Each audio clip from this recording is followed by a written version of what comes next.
నమస్తే, welcome to our channel. నేను మీ ప్రియాంక. జరిగింది ఒకటైతే దాన్ని మరొక విధంగా చూపించే పత్రిక కానీ ఛానల్ కానీ ఏదైనా ఉంది అంటే ఏపీ రాష్ట్ర ప్రజలందరూ చెప్పేది సాక్షి పేరు. మరి ఇప్పుడు సాక్షి ఒక విషయాన్ని తప్పుడు ప్రచారం చేస్తూ కొన్ని క్వశ్చన్స్ రేస్ చేసింది. ఏదైతే భీమవరం డిఎస్పీ గారు ఉన్నారో ఈయన విషయానికి సంబంధించి మరి అసలు ఏం జరిగింది, సాక్షి ఏం చెప్తుంది అనేది మనం ఈ వీడియోలో తెలుసుకుందాం.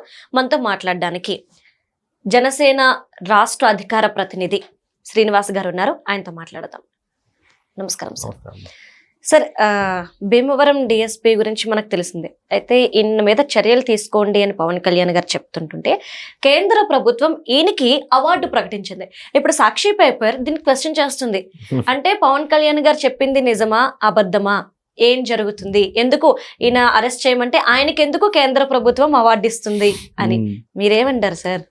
ఏమ్మా, ఇప్పుడు యాక్చువల్గా ఏమైందంటే భీమవరం డిఎస్పీ ఉన్నటువంటి జయసూరి గారి మీద అనేక ఆరోపణలు రావడం, ఆరోపణల్లో పవన్ కళ్యాణ్ గారి దృష్టికి రావడం, ఈయన ఉప ముఖ్యమంత్రి హోదాలో డీజీపీ గారిని, హోమ్ మినిస్టర్ గారిని కూడా వారికి కూడా చెప్పడం, ఇటువంటి చాలా ఆరోపణలు వస్తున్నాయి.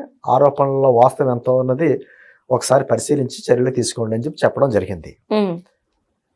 అది జరిగిన తర్వాత వెంటనే రఘురామకృష్ణరాజు గారు ఎమ్మెల్యే రఘురామకృష్ణరాజు గారు స్పందిస్తూ జయసూర్య గారు మంచి అధికారి అని చెప్పడం, ఆ తర్వాత ఆయనే మాటలు సరి చేసుకుని నేను చెప్పింది ఒకటి, అక్కడ పవన్ కళ్యాణ్ గారు అభిమానులు నన్ను అపార్థం చేసుకున్నారని అప్పట్లో చెప్పడం జరిగింది. నాకు తెలిసినంత ప్రకారం ఆయన మంచి అధికారి ఉన్నట్టుగా చెప్పుకుంటూ వచ్చాడు ఆయన. సరే, ఇప్పుడు ఏమైందంటే సర్దార్ వల్లభాయ్ పటేల్ గారి జయంతి సందర్భంగా కేంద్ర ప్రభుత్వం దేశవ్యాప్తంగా దాదాపు 1440 మందికి ఎంతమందికి పోలీసు అధికారులకి వివిధ రంగాల్లో వాటిలో పనిచేసినటువంటి వారికి అవార్డ్స్ ఇచ్చింది. ఆ అవార్డ్స్ లో భాగంగా ఇక్కడ భీమవరం డిఎస్పీ గారికి సంబంధించినటువంటి పేరులో ఉన్నటువంటి ఒక నలుగురికి, అంటే ఆ ఏరియాకి సంబంధించిన వాళ్ళకి ఒక కేసులో డెడ్ బాడీ పార్సిల్ చేసినటువంటి ఒక కేసుకి సంబంధించి వాళ్ళు బాగా చేశారని ఒక నలుగురు అధికారులకి ప్రకటించింది. దాంట్లో జయసూర్య గారు ఒకరు. ఆ నలుగురు పేర్లు ఎవరంటే పశ్చిమ గోదావరి జిల్లా ఎస్పీ నయ్యం జస్మి గారికి, అడిషనల్ ఎస్పీ భీమారావు గారికి, భీమవరం డిఎస్పీ జయసూర్య గారికి, ఉండి ఎస్ఏ నాజిరుల్లా గారికి, ఈ నలుగురికి ఇచ్చింది. గతంలో ఒక కేసు విచారణలో అత్యంత చాకచక్యంగా వీళ్ళ చేసుకున్నందుకు వీళ్ళకి ఇచ్చింది. ఇప్పుడు సాక్షి వారు ఏం చేస్తున్నారు, పవన్ కళ్యాణ్ గారు పవన్ కళ్యాణ్ గారు ఆరోపణలు చేసినటువంటి వ్యక్తికి కేంద్ర ప్రభుత్వం అవార్డు ఇచ్చింది కాబట్టి పవన్ కళ్యాణ్ గారికి షాక్ అంట. పవన్ కళ్యాణ్ గారికి షాక్ ఎలా ఉంది? మాట్లాడడానికి ఒక అర్థం ఉండాలి కదా. ఇది జరిగిన ఘటన ఎప్పుడుది?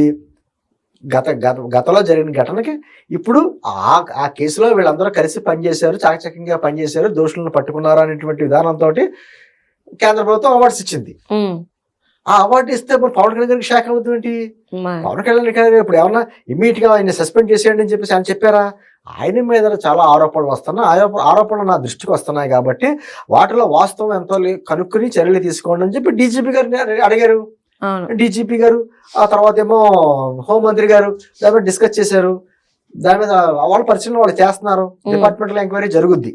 ఏం జరుగుతుంది, నిజమేనా ఈ ఆరోపణలు అంతా అని. ఎందుకంటే పవన్ కళ్యాణ్ గారు ఏం పోలీసు అధికారి కాదు కదా, ఆయనే చర్యలు తీసుకోవడానికి.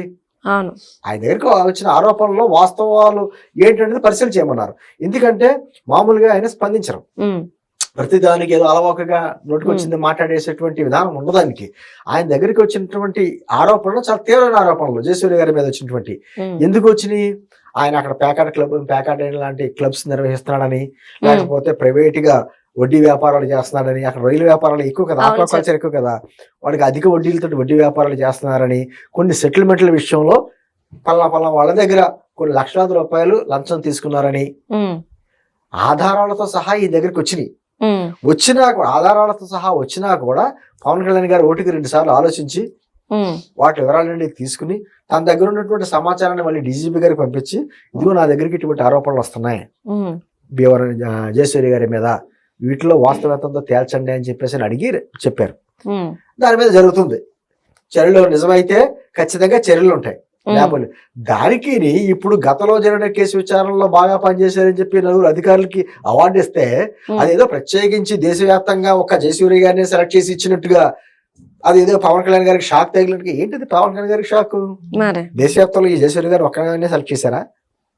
1440 మంది అంతమందిలో సెలెక్ట్ చేశారు వివిధ రంగాల వివిధ కేసు నేర పరిశోధనలో సంబంధించి. దాంట్లో ఈ డెడ్ బాడీ కేసు ఒకటి గతంలో జరిగింది. చాకచక్యంగా పనిచేశారు, దోషులను పట్టుకున్నారు, అభినందించారు, అవార్డు ఇస్తున్నారు. ఆ అవార్డు ఇచ్చినంత మాత్రాన అతను చేసినటువంటి కార్యక్రమాలతో మాసిపోయినట్ట? ఏమో మరి అసలు ఏంటి అసలు ఆ విధానం? అంటే విచిత్రం ఏంటంటే ఏదైనా బురద జల్లడానికి రెడీగా ఉంటారు సాక్షి వాళ్ళు. దాంట్లో వాస్తవాలు ఏంటి, విధానాలు ఏంటి లేదు. ఇప్పుడు ఈ మధ్యకాలంలో చూస్తున్నామమ్మా, ఈస్ట్ గోదావరికి సంబంధించి ఒక వ్యక్తి ఒక 6 ఏళ్ల పిల్లని ఏదో ఇచ్చేసాడట. అవును సార్. అతను ఏదో జనసేన పార్టీ సంబంధించి, అసలు జనసేన పార్టీ సంబంధం లేదు.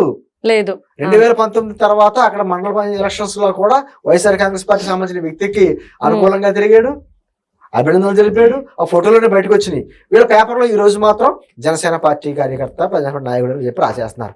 ఏడు బురద జల్లడంలో వాస్తవాలు తెలుసుకోకుండా వాళ్ళకి మించినటువంటి వ్యక్తులు ఇంకొకరు లేరు. ఎందుకంటే పత్రికలు అన్నాయి సమాచారాన్ని సేకరించాలి, సమాచారాన్ని సృష్టించకూడదు. వీళ్ళు ఏంటంటే వార్తలు సృష్టిస్తారు. వీళ్ళు చెప్పింది అంటే కొంతలో కొంత ఎంతమంది నమ్ముతారు కదా అనేటువంటి ఒక విష ప్రచారం అనేటువంటి ఒక విధానంతో చేస్తున్నారు. మరి ప్రజలు గమనించరా? ఇప్పుడు ఈ ఇన్సిడెంట్ లో తూర్పుగోదావరి జిల్లాకు సంబంధించినటువంటి ఆ ప్రాంతానికి సంబంధించిన పి గన్నవరం ఏరియాలో వాళ్ళందరికీ తెలియదా ఆ వ్యక్తి ఏ పార్టీలో ఉన్నాడో, ఏం చేశాడు, ఏంటి అన్నది? అదే విధంగా భీమవరంలో ఈ రోజు జయసూర్య గారి మీద వచ్చినటువంటి ఆరోపణలు వస్తున్నాయి కదా, ఆ ఆరోపణలు నిజమో కాదో అన్న విషయం భీమవరం ప్రాంత వాస్తవాలు తెలియదా? మరి ఏ విధంగా ఈ విధంగా ట్రోల్ చేస్తారు, ఏ విధంగా వాళ్ళ బ్రేకింగ్ న్యూస్ విందా వస్తుంటే బ్రేకింగ్ న్యూస్ అది. అవును సార్. పవన్ కళ్యాణ్ గారికి షాక్ అంట. పవన్ కళ్యాణ్ గారికి తెలుసుకోలేదు పాపం, ఆ షాక్ తగిలినట్టు. ట్రీట్మెంట్ కి తీసుకెళ్ళాలి. అసలు ఏంటి, ఏం మాట్లాడతారో, ఏ విధంగా మాట్లాడతారో. పవన్ కళ్యాణ్ గారు ఏదైనా ఆచి తూచి పొరపాటున కంగారుగా ఆయన ఏం మాట్లాడేసే వ్యక్తి కాదు. అవును సార్.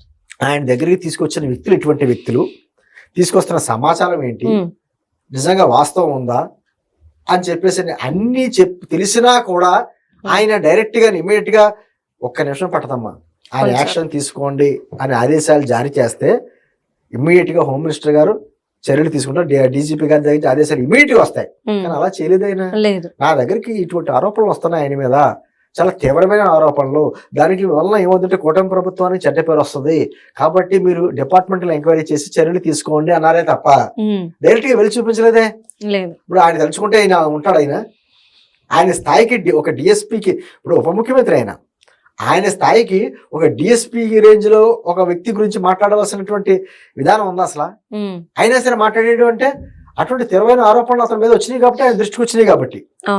నేను అంటుంది ఏదైనా ఆలోచించుకోవాలి. ఒక వార్త ప్రచురించినప్పుడు కేవలం బురద జల్లడమే కాకుండా దీంట్లో వాస్తవాలు ఏంటి, విధానాలు ఏంటి, అది ఏదో ఇందా మాట్లాడినట్టు కదా, ఇందా చెప్పినట్టుగా దేశం మొత్తానికి ఒక జయసూరి గారిని సెలెక్ట్ చేసినట్టు రఘురామకృష్ణరాజు గారు కూడా అభినందనలు చెప్పారు.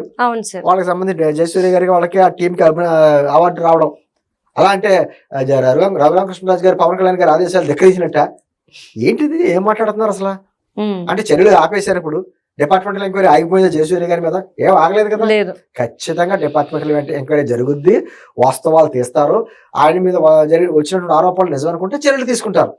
మధ్యలో ఈ అతిమూత్ర వ్యాధిగా ఉన్నటువంటి సాక్షి వాళ్ళు కొంచెం కంట్రోల్ చేసుకోండి. ఎందుకైనా మంచిది. వార్తలు రాసేటప్పుడు ప్రజలకి గమనిస్తున్నారు, రేపు పొద్దున్న చిచ్చి అంటారనేది విషయం కాస్త ఆలోచించుకుని రాసుకుంటే గౌరవం ఉంటుంది, లేకపోతే వాళ్ళ ఇష్టం. రైట్.